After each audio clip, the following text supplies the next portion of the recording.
एक लड़की शादी कर अपने ससुराल तो जाती है, लेकिन शादी के ठीक 3 महीने बाद अपने पति के साथ नेपाल घूमने के लिए जाती है और नेपाल से ही अचानक कहीं गायब हो जाती है। पुलिस जब उस लड़की को ढूंढना शुरू करती है तो एक ऐसे सच्चाई से पर्दा उठता है जिसे सुनने के बाद किसी को भी अपने कानों पर यकीन ही नहीं होता है। वाकई में दोस्तों, आज की जो कहानी है ये आपको भी सोचने और समझने पे मजबूर कर देने वाली है। नमस्कार, आदाब, मैं हसमुद्दीन और आप देख रहे हैं सफ़र क्राइम तक। आज की जो सच्ची घटना मैं आपको सुनाने वाला हूँ, ये घटना है उत्तर प्रदेश की। उत्तर प्रदेश का एक ज़िला पड़ता है गोरखपुर और इसी गोरखपुर का एक थाना पड़ता है कैंट। कैंट थाने के अंतर्गत एक कॉलोनी आता है बिलंदपुर और इसी बिलंदपुर कॉलोनी का रहने वाला हरेराम श्रीवास्तव। हरेराम के परिवार में उसकी पत्नी के अलावा 4 बच्चे हैं, जिसमें 2 बेटा और 2 बेटियां। बड़े बेटे का नाम अमर, दूसरा बेटा प्रकाश, तीसरी बेटी अंजलि और सबसे छोटी बेटी राखी। हरेराम अपने 4 बच्चों की शादी भी कर चुका है। राखी जिसके पति का नाम है मनीष सिन्हा। मनीष जो बिहार के गया जिला का रहने वाला है। राखी अपने पति के साथ ही गया जिला में रहती है। राखी और मनीष की शादी फरवरी 2018 में होती है। बात कर रहा हूँ मैं 31 मई 2018 की। मनीष अपनी पत्नी राखी को लेकर नेपाल के भैरवा में घूमने के लिए जाता है। भैरवा में होटल बुक करके 2 दिन तक वहाँ पे ठहरते हैं। हर जगहों पे घूमते भी हैं, लेकिन 2 जून को मनीष अपनी पत्नी से कहता है चलो वापस घर चलते हैं। लेकिन राखी अपने पति से कहती है कि मुझे कुछ काम है, आप चले जाइए, मैं कल तक घर वापस आ जाऊंगी। मनीष जो एक आर्मी का जवान है, कुछ ही दिन की छुट्टी लेकर अपने घर पे आया था। मनीष राखी को वहीं पे छोड़कर वापस घर चला आता है और अगले दिन 3 जून को जब अपनी पत्नी के नंबर पे फ़ोन करता है तो अब राखी का नंबर स्विच ऑफ बताने लगता है। मनीष जब बार बार अपनी पत्नी के नंबर पे फ़ोन करता है, राखी का मोबाइल जब ऑन नहीं होता है, मनीष अब राखी को ढूंढने के लिए फिर से नेपाल के भैरवा के उस होटल में जाता है जहाँ पे दोनों 2 रात तक ठहरे हुए थे। होटल में जा कर के होटल मैनेजर से जब अपनी पत्नी राखी के बारे में पूछताछ करता है तो होटल मैनेजर कहता है कि राखी 2 जून के ही होटल खाली करके चली गई है। होटल मैनेजर जैसी इस तरह की बातें कहता है, ये सुन करके मनीष भी एकदम से परेशान हो जाता है। उसके बाद से मनीष राखी को एरिया में तमाम जगहों पर जा कर के ढूंढता है, पर इसके बावजूद भी राखी का कुछ पता नहीं चलता है। इसीलिए मनीष इस बात की जानकारी राखी के भाई अमर को दे देता है। इधर अमर को जब मालूम चलता है कि उसकी बहन कहीं गायब हो चुकी है, अमर भी आगे पीछे कुछ नहीं सोचता है और अपने ही नज़दीकी थाने कैंट में जाकर मनीष के ऊपर ही अपनी बहन का अपहरण का मुकदमा दर्ज करा देता है। इधर मनीष जब वापस आता है, पुलिस मनीष को अपने कस्टडी में ले लेती है और फिर मनीष से राखी के बारे में पूछताछ करती है। मनीष कहता है कि साहब, मैं खुद ही अपनी पत्नी को लेकर काफ़ी परेशान हूँ। मैं खुद उसे हर जगहों पे ढूंढ चुका हूँ। मैं भी चाहता हूँ कि आप लोग इस केस की तहकीकात करें। पुलिस अपनी तमाम कोशिश कर लेती है। मनीष के विरोध में जब कोई सबूत नहीं मिलता है, आखिरकार पुलिस मजबूर होकर मनीष को छोड़ देती है और फिर राखी के बारे में पता लगाने के लिए उसके मोबाइल नंबर का कॉल डिटेल्स निकालती है। डिटेल्स को जब चेक करती है तो मालूम चलता है कि राखी के मोबाइल का आखिरी लोकेशन नेपाल का भैरवा का ही दिखाई दे रहा था। पुलिस को भी समझ में नहीं आता कि आखिरकार राखी बिना किसी को कुछ बताए कहाँ चली गई। पुलिस जब अपनी तमाम कोशिश कर लेती है, राखी के बारे में जब कुछ पता नहीं चलता है, पुलिस फिर से मनीष को थाने में बुलाती है और फिर से मनीष से पूछताछ करती है। तब जाकर के मनीष पुलिस को एक ऐसी सच्चाई बताता है जिसे सुनकर पुलिस भी एकदम से हैरान रह जाती है। मनीष पुलिस वालों से कहता है कि साहब, राखी का मुझसे शादी पहली बार नहीं हुआ है, बल्कि इससे पहले राखी ने एक और शादी किया था। राखी के पहले पति का नाम है डॉक्टर धीरेंद्र प्रताप सिंह, जो इसी गोरखपुर के आर्यन हॉस्पिटल के संचालक है। जैसे ही डॉक्टर धीरेंद्र का नाम लेता है, ये सुन करके पुलिस को भी समझ में नहीं आता है कि आखिरकार पुलिस अब डॉक्टर धीरेंद्र से कैसे पूछताछ करे, क्योंकि डॉक्टर धीरेंद्र कोई लोकल आदमी नहीं था। एरिया में उसका अच्छा खासा नाम भी था। साथ ही साथ मनीष पुलिस वालों से ये भी कहता है कि साहब, राखी ने डॉक्टर धीरेंद्र से बिना तलाक लिए ही मुझसे दूसरी शादी कर ली। जैसे इस तरह की बातें कहता है, पुलिस को भी कहीं ना कहीं डॉक्टर धीरेंद्र के ऊपर शक चला जाता है। इसीलिए पुलिस अब डॉक्टर धीरेंद्र के बारे में भी खंगालना शुरू कर देती है। पुलिस जब राखी के मोबाइल नंबर का कॉल डिटेल्स चेक करती है तो मालूम चलता है कि राखी ने 2 जून को डॉक्टर धीरेंद्र से भी बातचीत की थी। दरअसल खुद डॉक्टर धीरेंद्र ने ही राखी को फ़ोन किया था। लेकिन इतनी सी डिटेल्स के आधार पर भी पुलिस डॉक्टर धीरेंद्र को अपने कस्टडी में नहीं ले सकती थी। लेकिन जैसे इस तरह का डिटेल्स मिल जाता है, पुलिस को पूरा यकीन हो जाता है कि डॉक्टर धीरेंद्र राखी के बारे में जरूर कुछ न कुछ जानता होगा। इसीलिए पुलिस इस केस की और तहकीकात करना शुरू कर देती है। पुलिस जब डॉक्टर धीरेंद्र के बारे में कुंडली खंगालना शुरू करती है, आखिरकार पुलिस के सामने 2 लोगों का नाम आ जाता है, जिसमें से एक का नाम है दीपक निषाद और दूसरे का नाम है प्रमोद सिंह। दरअसल ये दोनों कोई और नहीं बल्कि डॉक्टर धीरेंद्र के ही कर्मचारी है। 2 जून 2018 को इन दोनों के मोबाइल का लोकेशन नेपाल के उसी एरिया का दिखाई दे रहा था जहां पे आखिरी लोकेशन राखी का भी दिखाई दे रहा था।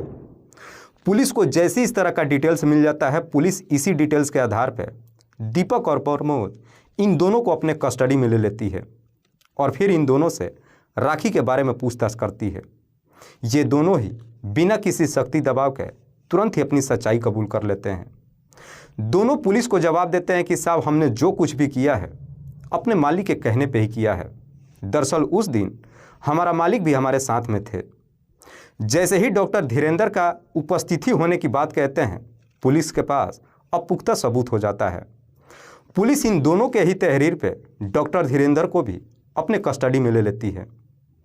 पुलिस जब डॉक्टर धीरेंद्र को अपने कस्टडी में लेकर थाने में पहुंचती है, थाने में डॉक्टर धीरेंद्र जब अपने सामने दोनों कर्मचारियों को देखता है, देख के ही समझ जाता है कि मामला खुल चुका है। डॉक्टर धीरेंद्र भी तुरंत अपनी सच्चाई कबूल कर लेता है। डॉक्टर धीरेंद्र पुलिस वालों से कहता है कि साहब, 2 जून को ही नेपाल में ही राखी की हत्या कर दी गई है और इसकी डेड बॉडी नेपाल के पोखरा के जंगल की झाड़ियों में पड़ा है। लेकिन डॉक्टर धीरेंद्र जब इस हत्या की पूरी कहानी बताता है तो वाकई में इसे सुनने के बाद खुद राखी के पति मनीष के भी अपने कानों पर यकीन नहीं होता है। दरअसल इस कहानी की शुरुआत होती है साल 2006 में, जब राखी की शादी नहीं हुई थी। राखी के पिता हरेराम की अचानक तबीयत खराब हो जाती है। इसीलिए बड़ा बेटा अमर हरेराम को लेकर के डॉक्टर धीरेंद्र के हॉस्पिटल में एडमिट करा देता है। कुछ दिनों तक जब हरेराम हॉस्पिटल में एडमिट रहते हैं, उसके सारे बच्चे बारी बारी से देखने के लिए भी जाते हैं। इधर राखी भी जब अपने पिता को देखने के लिए हॉस्पिटल में जाती है, इस दौरान जब डॉक्टर धीरेंद्र पहली बार राखी को देखता है तो राखी की खूबसूरती देख पहली नज़र में उसे अपना दिल दे बैठता है। उसके बाद से डॉक्टर धीरेंद्र भी बेहतर तरीके से हरेराम की इलाज भी करता है। राखी जब भी अपने पिता को देखने के लिए जाती है, डॉक्टर धीरेंद्र अपना सारा काम छोड़कर हरेराम को ही देख रेख में लग जाता है, जिसे देख करके राखी को भी काफ़ी अच्छा लगता है। राखी को भी कहीं ना कहीं एहसास होने लगता है कि डॉक्टर धीरेंद्र उसे पसंद करने लगा है। आखिरकार ना चाहते हुए भी डॉक्टर धीरेंद्र और राखी के बीच में प्रेम प्रसंग शुरू हो जाता है। जैसे ही दोनों के बीच में प्रेम प्रसंग शुरू हो जाता है, उसके बाद से कुछ दिन के बाद हरेराम डिस्चार्ज होकर के अपने घर चले आते हैं। उसके बाद से राखी अब डॉक्टर धीरेंद्र से मिलने के लिए अक्सर हॉस्पिटल में आना जाना शुरू कर देती है। दोनों एक दूसरे से मुलाकात भी करने लगते हैं। पर जैसे ही 1 साल का समय गुजरता है, आखिरकार राखी को डॉक्टर धीरेंद्र की सच्चाई मालूम चल जाता है। डॉक्टर धीरेंद्र जो ऑलरेडी पहले से शादीशुदा है। डॉक्टर धीरेंद्र की पत्नी का नाम है उषा सिंह। इधर राखी को जैसे ही सच्चाई मालूम चलता है, राखी के पैरों तले एकदम से जमीन खिसक जाती है। राखी डॉक्टर धीरेंद्र से बिना कुछ बताए ही गोंडा में चली जाती है और फिर गोंडा में जाकर बीएड में दाखिला ले लेती है और वहीं पे अपनी पढ़ाई करने लगती है। इधर डॉक्टर धीरेंद्र को जब मालूम चलता है कि राखी उससे बातचीत करने की कोशिश ही नहीं कर रही है, डॉक्टर धीरेंद्र भी परेशान हो जाता है और आखिरकार एक दिन समय निकाल करके गोंडा चला जाता है और जा कर के राखी से पूछताछ करता है कि आखिरकार तुम मुझसे बात क्यों नहीं कर रही हो। तब जाकर के राखी डॉक्टर धीरेंद्र की सारी सच्चाई बताती है। कहती है कि आखिरकार तुमने मुझसे झूठ क्यों बोला कि तुम शादीशुदा हो। इस पर डॉक्टर धीरेंद्र कहता है कि मैं तुम्हें सच्चाई बताने ही वाला था, पर मुझे कभी मौका ही नहीं मिला। पर यकीन मानो, मैं तुमसे बेहद ही प्यार करता हूँ, मैं तुम्हारे बगैर नहीं रह सकता हूँ, मेरे साथ चलो। साथ आने की जब बात कहता है, इस पर राखी डॉक्टर धीरेंद्र के सामने एक शर्त रख देती है। कहती है कि मैं तुम्हारे साथ तभी चलूंगी जब तुम मुझसे शादी करोगे। डॉक्टर धीरेंद्र राखी से शादी करने के लिए तैयार ही नहीं होता है, बल्कि साल 2011 में आर्य समाज मंदिर में जाकर दोनों शादी कर लेते हैं।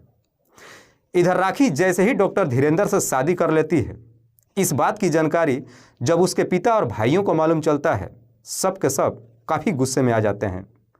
लेकिन राखी का पिता इस सदमे को बर्दाश्त नहीं कर पाते हैं और इसी वजह से उनकी मौत हो जाती है।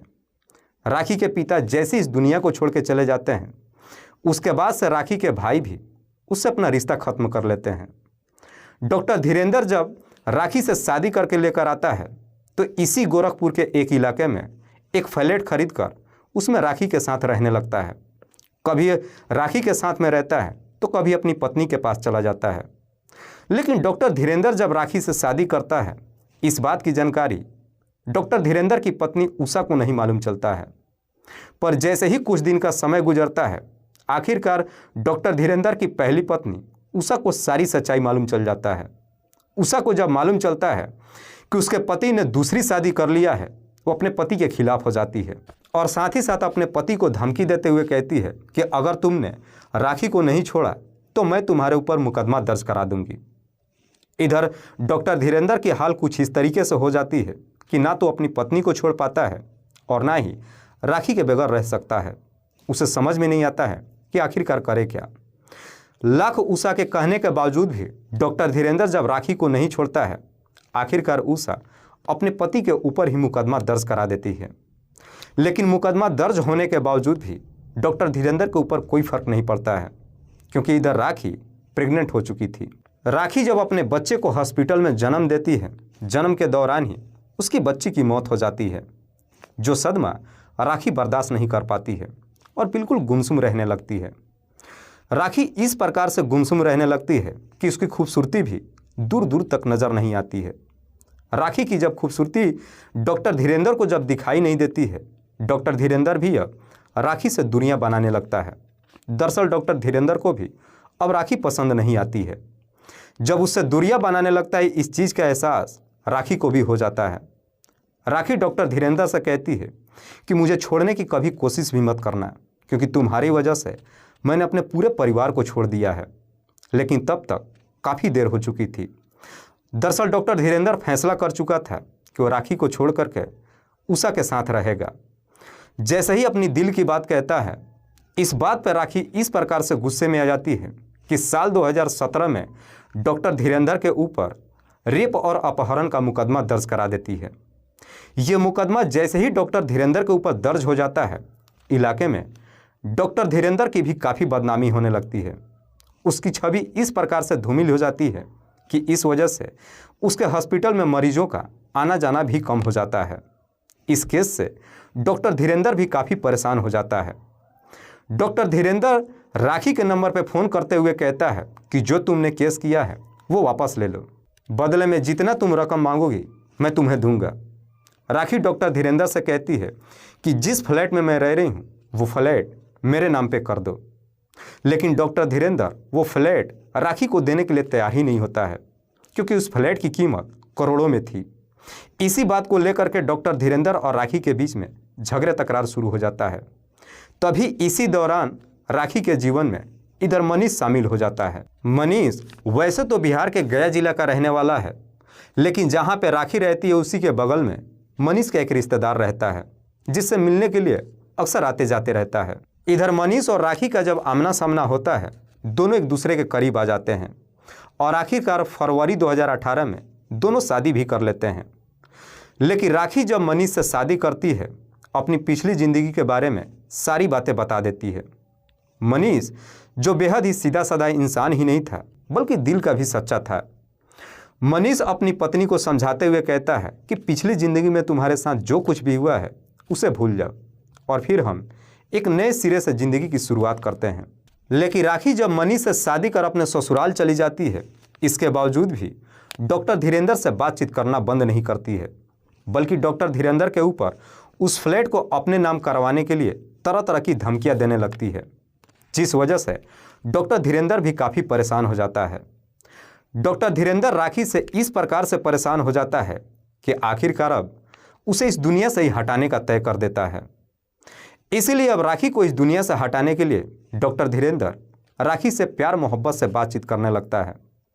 इधर राखी मनीष से शादी तो कर लेती है, लेकिन डॉक्टर धीरेंद्र का प्यार कभी भूल ही नहीं पाती है। डॉक्टर धीरेंद्र जब फिर से राखी से प्यार मोहब्बत से बात करने लगता है, राखी भी डॉक्टर धीरेंद्र की बातों में आ जाती है। 2 जून 2018 को जब राखी अपने पति मनीष के साथ नेपाल के भैरवा में घूमने के लिए जाती है, वहीं से फ़ोन करके डॉक्टर धीरेंद्र से कहती है कि मैं अपने पति के साथ नेपाल के भैरवा में घूमने के लिए आई हूँ। जैसे ही नेपाल में होने की बात कहती है, डॉक्टर धीरेंद्र को भी बेहतर मौका मिल जाता है। डॉक्टर धीरेंद्र अपने षड्यंत्र में अपने 2 कर्मचारियों को शामिल कर लेता है, जिसमें से एक का नाम है दीपक निषाद और दूसरे का नाम है प्रमोद सिंह। और 2 जून को इन दोनों को लेकर एक गाड़ी बुक करता है और नेपाल के लिए रवाना हो जाता है। लेकिन डॉक्टर धीरेंद्र जब नेपाल के लिए रवाना होता है तो जानबूझ करके अपना मोबाइल घर पे ही छोड़ देता है। जा कर के नेपाल में अपने ही कर्मचारियों के मोबाइल से राखी से कांटेक्ट करता है। राखी कहती है कि मैं इस वक्त भैरवा के सड़क किनारे खड़ी हूँ, मेरा पति भी घर जा चुका है। जैसे ही अपना लोकेशन बताती है, डॉक्टर धीरेंद्र अपने दोनों सहयोगियों को लेकर वहां पहुंच जाता है और राखी को अपनी गाड़ी में बिठाकर पोखरा के लिए रवाना हो जाता है। पोखरा में जब पहुंचते हैं, जाकर के वहां पे एक होटल बुक करते हैं। 2 कमरे लेते हैं। एक कमरे में डॉक्टर धीरेंद्र के दोनों कर्मचारी रहते हैं और एक कमरे में डॉक्टर धीरेंद्र राखी के साथ ही रहता है।